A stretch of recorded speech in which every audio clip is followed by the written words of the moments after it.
Good morning, everyone. I welcome to all of you. You are watching Education Arena.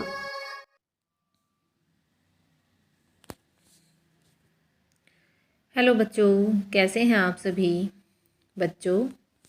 आज हम कक्षा 5 की गणित विषय की जो पाठ्य पुस्तक है उसका एक चैप्टर है क्षेत्रफल और घेरा, उसकी प्रश्नावली करेंगे। चलिए स्टार्ट करते हैं। हमारा पहला क्वेश्चन है, एक आयत की लंबाई 5 सेंटीमीटर, चौड़ाई 2 सेंटीमीटर है, तो इसका परिमाप क्या होगा। तो बच्चों आयत का जब भी हम परिमाप निकालते हैं तो उसका जो रूल है, फॉर्मूला है, वो क्या है, 2 इंटू लंबाई जमा चौड़ाई। तो 2 और लंबाई कितनी है 5 प्लस चौड़ाई 2, तो हमारा आंसर क्या होगा। ठीक है, गुना, इंटू का मतलब गुना होता है। तो हमने 5 और 2 को ऐड किया, 7 हो गया यहाँ पे, और 2 गुना 7, अब ये जो 2 गुना 7 है ये हो गए 2 सत्ते 14, यानी 14 सेंटीमीटर। ठीक है, अगला है, यदि एक आयत की लंबाई 8 सेंटीमीटर, चौड़ाई 3 सेंटीमीटर है, तो 1 सेंटीमीटर के कितने वर्ग इसमें बनेंगे।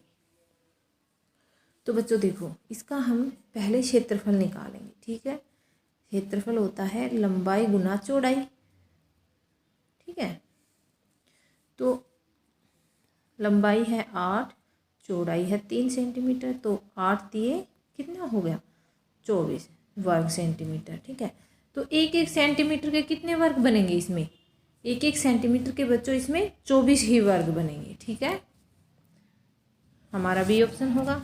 अगला है, आयत का क्षेत्रफल कैसे निकाला जाता है। आयत का क्षेत्रफल होता है लंबाई गुना चौड़ाई, ए ऑप्शन होगा। वर्ग का क्षेत्रफल कैसे निकाला जाता है।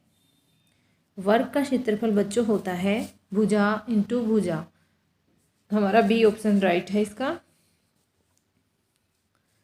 5 नंबर क्वेश्चन है, क्या हम किसी रस्सी के द्वारा आकृति का परिमाप निकाल सकते हैं। यस, हाँ बच्चों, हम निकाल सकते हैं।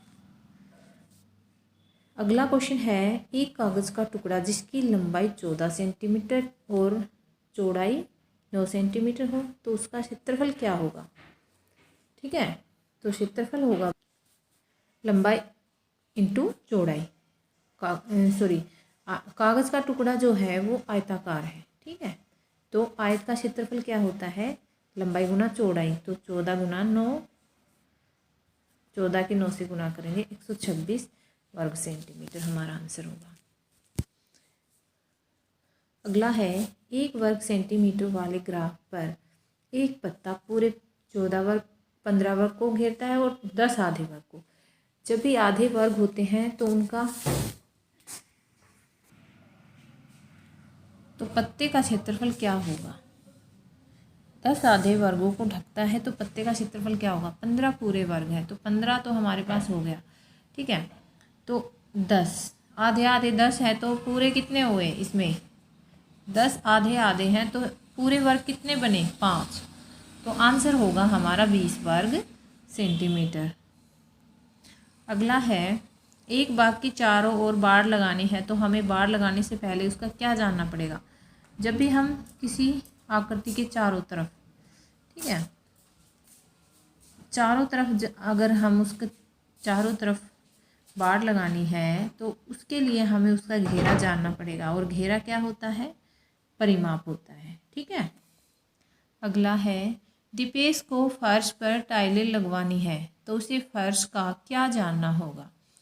बच्चों टाइलें लगवानी है, उसको फर्श पर टाइलें लगवानी है, तो इसका हमें एरिया जानना पड़ेगा, क्योंकि यहाँ पे लगानी है टाइलें। ठीक है, इस पूरे एरिया में टाइलें लगानी है, तो एरिया जानने के लिए हमें क्षेत्रफल निकालना होगा उसका। अगला है, अपने हाथ का क्षेत्रफल निकालने के लिए निम्न में से किस का प्रयोग सही रहेगा। Graph paper. 11 नंबर क्वेश्चन है, यदि आयत की लंबाई और चौड़ाई का अंतर 8 सेंटीमीटर है तथा परिमाप 64 सेंटीमीटर है, तब लंबाई और चौड़ाई हो सकती है। हो सकती है बच्चों। इसको हम थोड़ा लॉजिकली तरीके से कर सकते हैं। जैसे इन दोनों में कोई 8 सेंटीमीटर का अंतर नहीं है, इसमें है। जैसे हमने इसको रख लिया तो परिमाप कैसे निकालते हैं? 2 इंटू लंबाई जमा चौड़ाई। तो 2 लंबाई कितनी, हम ये 20 रख लेते हैं, चौड़ाई 12, 20 प्लस 12 कितने हुए? 64। हमारा आंसर आया 64। 64 परिमाप ठीक आया तो आंसर हमारा सी ही रहेगा। अगला क्वेश्चन है, यदि एक वर्ग की भुजा की लंबाई 10 सेंटीमीटर, यदि इसे 2 सेंटीमीटर बढ़ा दिया जाए तो क्षेत्रफल क्या होगा? तो देखो 10 सेंटीमीटर है और उसको 2 सेंटीमीटर बढ़ा दिया तो कितने हो गए? 12। ठीक है, अब हम इसका क्षेत्रफल निकालेंगे। क्षेत्रफल होता है भुजा गुना भुजा। आंसर आया हमारा 144 क्या वर्ग सेंटीमीटर। एक आयत का परिमाप, अगला है एक आयत का परिमाप 5 सेंटीमीटर भुजा वाले वर्ग के परिमाप से 8 अधिक है। ठीक है, तो आयत का परिमाप क्या होगा?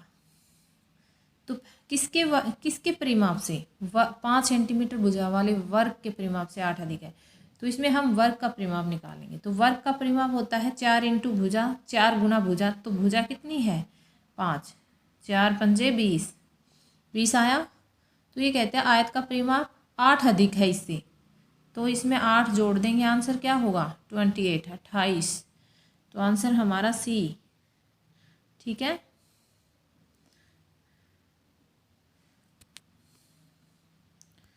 अगला है एक आयताकार पार्क की लंबाई 10 मीटर, चौड़ाई 8 मीटर है। रवि पार्क के चारों ओर एक चक्कर लगाता है तो वह कितनी दूरी तय करेगा? ठीक है, एक पार्क है हमारे पास 10 सेंटीमीटर, ये 8 सेंटीमीटर, ये 10 सेंटीमीटर, ये 8। ठीक है, तो एक चक्कर लगाएगा तो है कितनी दूरी तय करेगा? या तो हम सीधा इसका परिमाप निकाल लेते हैं फॉर्मूला लगा के, या इसको 8 सेंटीमीटर और 10 18 और 8 26 और 10 36। ठीक है, 36 मीटर। ठीक है, मीटर है, इसमें मीटर दिया हुआ है। तो 36 मीटर अगर हम फॉर्मूला लगाएंगे 2 इंटू लंबाई जमा चौड़ाई, तो भी हमारा आंसर यही आएगा। ठीक है, 18 दूनी 36। ठीक है, या तो हम इसको ऐसे सभी भुजाओं को जोड़ लेंगे या फिर फॉर्मूला लगा के इसका परिमाप निकालेंगे। क्योंकि चारों ओर चक्कर लगा रहा है तो हमें इसका परिमाप निकालना है। डी आंसर हमारा सही होगा। ओके बच्चों, ये था आज का हमारा अभ्यास कार्य। धन्यवाद।